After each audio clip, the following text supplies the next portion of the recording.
Jika seseorang lupa membaca bacaan takbir zawaid, takbir zawaid itu kan ada di uh, sholat idul adha kan, dan idul fitri. Dalam sholat ini ternyata ingat di dalam sholat. Ketika ingat di dalam sholat itu sebenarnya ada 4 keadaan. Kemudian keadaan yang pertama adalah jika ingat di tengah-tengah membaca Fatihah atau diingat.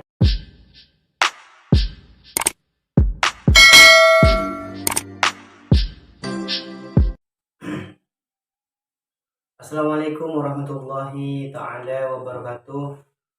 Bismillahirrahmanirrahim. Alhamdulillahirabbil alamin. Assalatu wassalamu ala asyrafil anbiya'i wal mursalin Sayyidina Muhammad wa ala alihi wa sahbihi ajma'in, amma ba'du. Baik para pemirsa, para hadirin, para penikmat YouTube dalam kebaikan, dan juga semua para subscriber yang masih eksis melihat dan menonton video ini, dan semoga video ini bermanfaat ya. Pada kali ini saya akan membahas tentang masalah, ada pertanyaan dari teman-teman NU dan juga yang lainnya tentang masalah ketika imam dalam sholat Idul Adha lupa membaca takbir. Akhirnya gara-gara lupa sama makmum dibilangin subhanallah. Akhirnya imam itu ingat, dan imam ketika itu ternyata kembali memutus Fatihahnya, dan setelah itu ternyata takbir zawaid di dalam sholat Idul Adha itu. Bagaimana itu hukumnya, Ustaz? Bismillahirrahmanirrahim. Baik, kalau kejadiannya seperti itu ya, ingatnya kalau setelah ketika membaca Fatihah dia itu qat'ul Fatihah. Berarti ketika qat'ul Fatihah seperti itu, maka sebenarnya kembali mengerjakan bacaan sunnah setelah rukun qauli ya. Saya ulang lagi, kembali membaca bacaan sunnah setelah rukun qauli itu hukumnya adalah tidak batal, tapi hukumnya adalah makruh. Tidak sampai berakibat batal, tapi hukumnya makruh. Tapi kalau setelah hukum fi'li itu hukum sholatnya adalah batal. Terus setelah itu sebenarnya ada penjelasan dari para ulama ahlus sunnah wal jamaah. Ketika seseorang lupa membaca bacaan takbir zawaid itu kan ada di sholat idul adha kan, dan idul fitri. Dalam sholat ini ternyata ingat di dalam sholat. Ketika ingat di dalam sholat itu sebenarnya ada 4 keadaan. Kemudian keadaan yang pertama adalah jika ingat di tengah-tengah membaca Fatihah atau diingatkan oleh makmum, maka itu sebenarnya ada 2 qaul. Qaul yang pertama qaul qadim. Qaul qadim mengatakan kembali takbir ya, itu hukumnya boleh.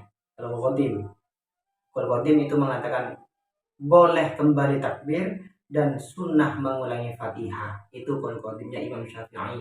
Kemudian yang kedua mengatakan bahwa tidak sunnah alias makruh kembali membaca takbir. Itu qaul qadimnya, qaul jadid. Itu yang pertama, keadaan yang pertama. Kalau ingat ketika bacaan Fatihah. Yang kedua, apabila ingatnya setelah Fatihah dan sebelum ruku, itu juga ada 2 qaul. Qaul jadid mengatakan bahwa tidak sunnah kembali takbir. Ya, tidak sunnah hukumnya kembali takbir kalau ingatnya ketika setelah Fatihah dan sebelum ruku. Begitu ya. Terus yang kedua, qaul qadim. Kalau menurut qaul qadim itu mengatakan sunnah kembali takbir lagi, bukan memutus sholatnya.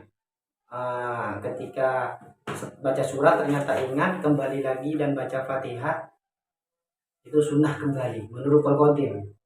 Dan sunnahnya juga sunnah mengulangi Fatihah. Itu Fatihahnya itu diulangi, itu kuliah sunnah. Itu qul qadim. Kemudian keadaan yang nomor 3, kalau ingat dalam keadaan ruku.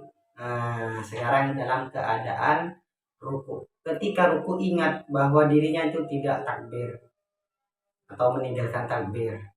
Nah, maka boleh baca takbir lagi, maka boleh baca takbir zawaid dalam Idul Adha.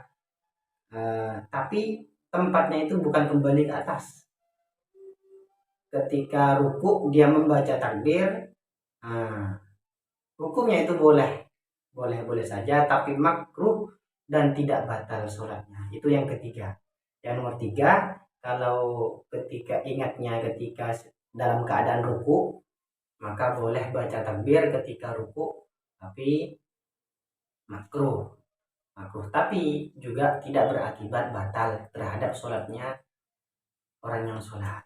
Kemudian yang keempat, apabila kembali berdiri ya dari ruku, berdiri dari ruku lalu melakukan takbir tersebut, ya seperti kebalikan nomor 3. Kalau ketika ruku ternyata ingat dan dia itu kembali dari ruku, qiyam, artinya sudah dianggap qiyam, haddin yujizi'u fil qiyam.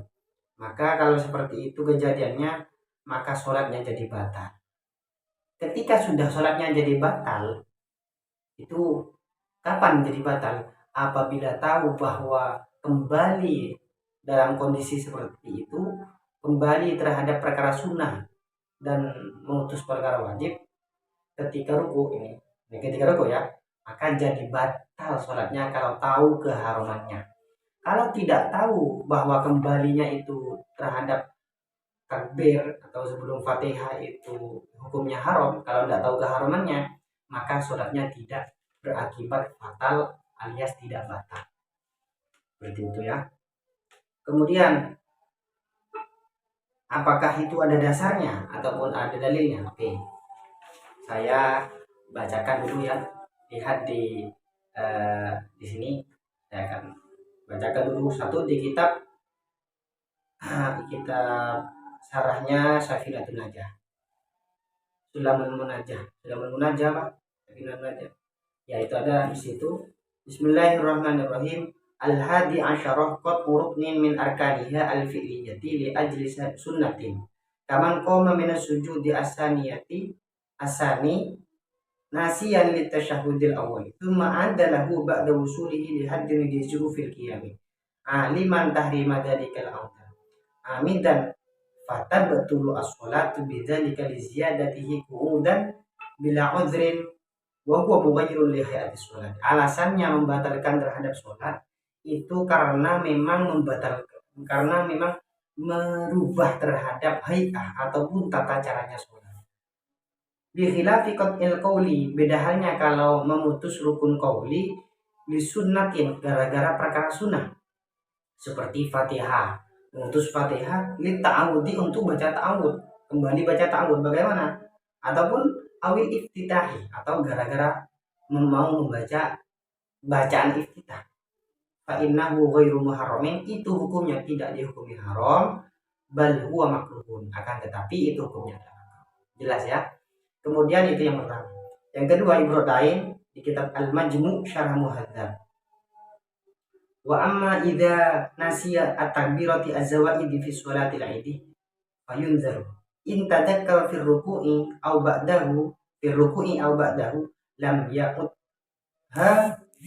ya'udha ya bi khilafi bila khilafin li fawati mahalliha fa in kabbaruha fi ruku'ihi wa ma ba'dahu kuriha wa lam tabtul salatuhu. Jadi tadi kalau ketika ingatnya ketika ruku dan dia takbir ketika ruku, maka sholatnya itu tidak batal. Kalau sampai kembali ke Fatihah, maka jadi batal sholatnya. Kenapa?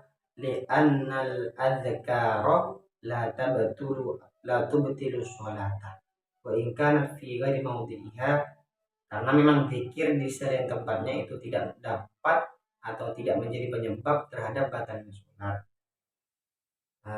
Begitu ya, sebagian mungkin sampai di sini dulu sudah lengkap ini dari pertanyaannya. Semoga yang bertanya dan kepada Sail memberikan kepuasan. Akhirul ini wal afu minkum. Assalamualaikum warahmatullahi wabarakatuh.